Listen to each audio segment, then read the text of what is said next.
Hello friends, welcome back to our channel. Thoothukudi జిల్లా తిరుచెందూరులోని సుబ్రహ్మణ్య స్వామి ఆలయానికి సమీపంలో ఉన్న తీరం మాఘ నక్షత్రం యొక్క శుభక్షణాన్ని చూడటానికి వేలాది మంది భక్తులు వాతావరణాన్ని ధైర్యంగా గడిపారు. మాఘ నక్షత్రం సందర్భంగా భక్తులు మురుగన్ యొక్క దివ్య ఆశీర్వాదాన్ని కూడా కోరుకున్నారు. బీచ్ వెంబడి ఆధ్యాత్మికంగా ఆవేశపూరిత వాతావరణాన్ని సృష్టించారు.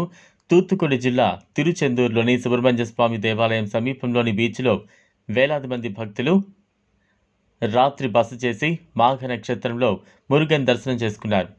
డిసెంబర్లో దక్షిణ తమిళనాడులో కురిసిన కుండపోత వర్షాల నేపథ్యంలో తిరుచెందూరులోని సుబ్రహ్మణ్య స్వామి ఆలయానికి భారీ వరదలు వచ్చాయి. తూత్తుకుడి జిల్లాను వరదలు ముంచెత్తడంతో ఆలయ ప్రాంగణం జలమయమైంది. వరద సంక్షోభం దక్షిణాది రాష్ట్రంలో జనజీవనాన్ని సాధారణ స్థితికి తెచ్చింది. బాధిత ప్రజల కోసం భారీ రెస్క్యూ మరియు రిలీఫ్ ఆపరేషన్ ప్రారంభించడానికి రాష్ట్ర మరియు కేంద్ర ప్రభుత్వాల నుంచి సమిష్టి ప్రయత్నాలను ప్రేరేపించింది. ఒక వారం తర్వాత భక్తులకు ఓదార్పునిస్తూ తిరుచెందూర్ మురుగన్ తన సాధారణ ప్రశాంతత మరియు గౌరవప్రదమైన స్థితికి తిరిగి వచ్చారు.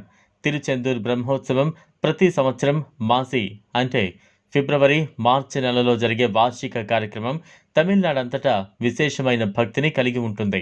12 రోజుల పాటు జరిగే ఈ గొప్ప ఉత్సవంలో 3 ఆలయ కార్ల ఊరేగింపు ఉంటుంది మరియు తెప్పం లేదా ఫ్లోట్ ఫెస్టివల్తో ముగుస్తుంది.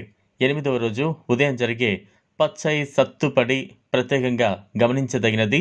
ఇక్కడ దేవత పచ్చని పూల అలంకరణలో అలంకరించబడి ఉంటుంది. ఈ ప్రత్యేక ఆచారాన్ని హాజరైన వారందరూ ఆసక్తిగా ఎదురుచూస్తూ ఉన్నారు మరియు పండుగ వైభవంలో అంతర్భాగంగా పరిగణించబడుతోంది. ఈ వీడియో మీకు నచ్చినట్లయితే లైక్ చేయండి, షేర్ చేయండి, ఛానల్ను సబ్స్క్రైబ్ చేసుకోండి. Thanks for watching.